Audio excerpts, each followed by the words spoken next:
So higher ম্যাথে আমরা actually math solve করতে পারি না, সলভ করতে সমস্যা। হায়ার ম্যাথের ভাই ভালো কিভাবে করব বা একটা ডিটেল রোড ম্যাপ দেন, যেটা আমি আগেও দিছি, ঠিক আছে, বাট মনে হলো যে আবার একটু দেওয়া উচিত। তো আজকে আমরা কথা বলবো যে হায়ার ম্যাথে আমরা ম্যাথ সলভ করতে প্যারা খাই।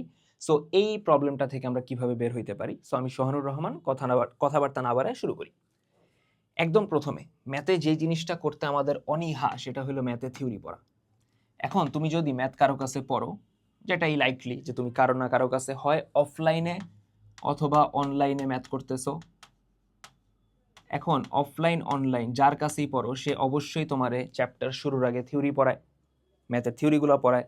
যদি না পড়ায় তাহলে like ask what your doing, কারণ ম্যাথের থিওরি পড়ানোটা মাস্ট।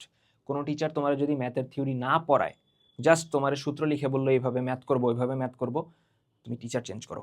লাইক আমার এইভাবে বলা উচিত না, বাট আমি ডিরেক্টলি বলতেছি টিচার চেঞ্জ করো। কারণ এখনো অফলাইনে এমন অনেক টিচার পাওয়া যায় যারা এখনো ওই ওল্ড স্কুল ট্রেডিশনাল মেথডেই পড়ায়। সূত্র লিখে দিবে, বলবে হ্যাঁ তোমরা ম্যাথ করো আমি আসি। এটা অ্যাকচুয়ালি পড়ানোর মেথড না। আমার থিওরি একদম ডেপথে যায় পোলাপানরে বুঝাইতে হবে, ঠিক আছে। সো তুমি যার কাছেই পড়ো না কেন, সে তোমার থিওরি সুন্দর মতো পড়ায় দিছে। সো পড়ানোর পর তোমার যে ওই যে নোট খাতাটা আছে ওইটা থেকে তুমি দেখলা উল্টায় পাল্টায় থিওরি ভালো মতো পড়লা। দেন অবভিয়াসলি সে থিওরি পড়ানোর পর তোমার তো ম্যাথও করাইছে।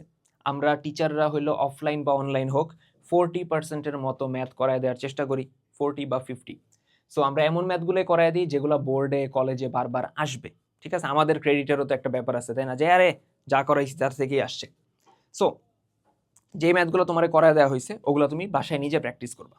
এখানে স্যার তুমি যদি ক্লাস অনলাইনে করো তাহলে যে কাজটা করবা, একটা কোয়েশ্চেন যখনই বোর্ডে তোলা হইতেছে বা স্লাইড নেওয়া হইতেছে তুমি পজ করবা, নিজে ট্রাই করবা। না পারলে সমস্যা নাই, না পারার পসিবিলিটি 90%। না পারলে সমস্যা নাই, দেন দেখলা ভাই কিভাবে করছে। আর পারলে ভাইয়ের সাথে অ্যান্সারটা মিলাইলা। তোমার নিজের ব্রেইন রে খাটাইতে হবে, প্রবলেম সলভ করানোর জন্য ব্রেইন রে খাটাইতে হবে। এতে করে নতুন নতুন নিউরন কানেকশন অ্যাক্টিভেট হবে, যাতে করে তুমি নতুন নতুন ম্যাথ পাইলেও সলভ করতে পারবা। তোমার প্রবলেম সলভিং ক্যাপাবিলিটি বাড়বে। এটা একদিনে হবে না, এক মাসে হবে না, টাইম লাগবে, 6 মাস 1 বছর লাগবে, বাট হবে। প্রতিদিন নতুন ম্যাথ যখন করবা ট্রাই করবা, নিজে আগে ট্রাই করবা, ব্রেন রে খাটাবা, ঠিক আছে। তকি ভাই বলতো যে গেট ইউর হ্যান্ডস ডার্টি ম্যাথমেটিক্সের ভাষায়। সো তোমার নিজে আগে ট্রাই করতে হবে, না পারলে সমস্যা নাই, ভাইরা তো করাই দিবে। বুঝাইতে পারছি? সো বইয়ের ম্যাথ তুমি আমাদের সেকেন্ড স্টেপ যেটা সেটা হলো বইয়ের ম্যাথ করবা। বইয়ের ম্যাথ কোন বই, সেটা হইতে পারে কেতাবউদ্দিন স্যারের বই, এসি আহমেদ স্যারের বই, রূপন্তী, অক্ষরপত্র, এনিথিং গোস। একটা বই A to Z ভালো মতো করলেই হয়।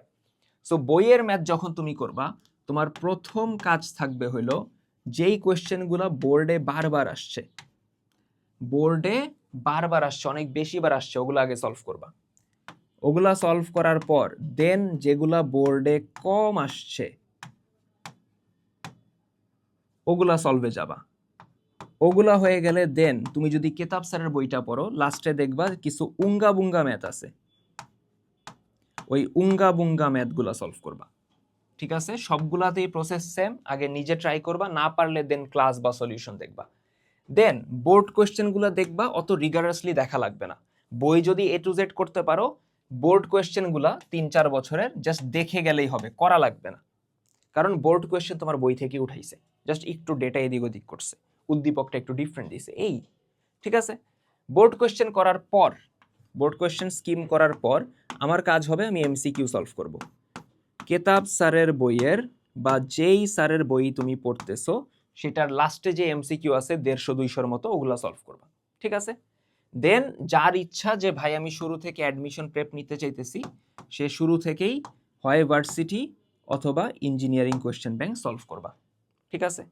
বুঝতে পারছি? সো এই হলো আমাদের ম্যাথে ভালো করার একদম রোড ম্যাপ।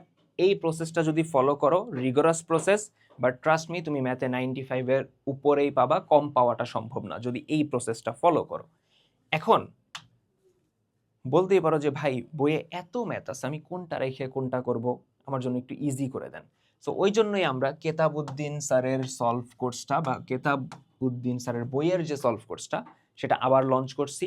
এইবার যে কাজটা করছি, কন্টেন্ট আমি ডেভেলপ করছি এবার, অ্যান্ড আমি এখানে হইলো প্রত্যেকটা চ্যাপ্টার টাইপ ওয়াইজ ভাগ করছি, যে ওই চ্যাপ্টারে কয়টা টাইপ আছে ওই টাইপের আন্ডারে কোন ম্যাথ পড়ে, কোনটা ইজি, কোনটা হার্ড, কোন ম্যাথগুলো বারবার আসে, ওই ম্যাথগুলো আমরা রাখার ট্রাই করছি।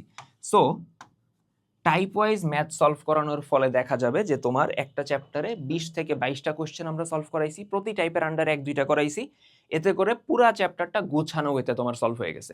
সো এই কোর্সের ক্লাসও যখন করবা, ম্যাথ যখন নিব ভাইয়ারা, পজ করবা, নিজে ট্রাই করবা, দেন না পারলে আমাদের সলিউশন দেখবা। বোঝা গেছে? সো এই কোর্সের সাথে একটা টেলিগ্রাম গ্রুপ আছে, ওখানে আমি থাকবো। সো কোয়েশ্চেন থাকলে ওখানে আমারও জিজ্ঞেস করতে পারবা। আর কারো যদি মনে হয় ভাই আমার ম্যাথ সলভিং শুধু ম্যাথ না, আমার কেমিস্ট্রিও লাগবে, ফিজিক্সও লাগবে, তার জন্য ট্রিপলেট কোর্স আছে, chemistry math solving, physics math solving, সাথে কেতাবুদ্দিনের সলভিং।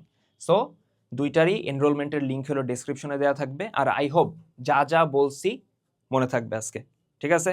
সো নেক্সট ভিডিওর আগ পর্যন্ত পড়াশোনা করতে থাকি। আল্লাহ হাফেজ।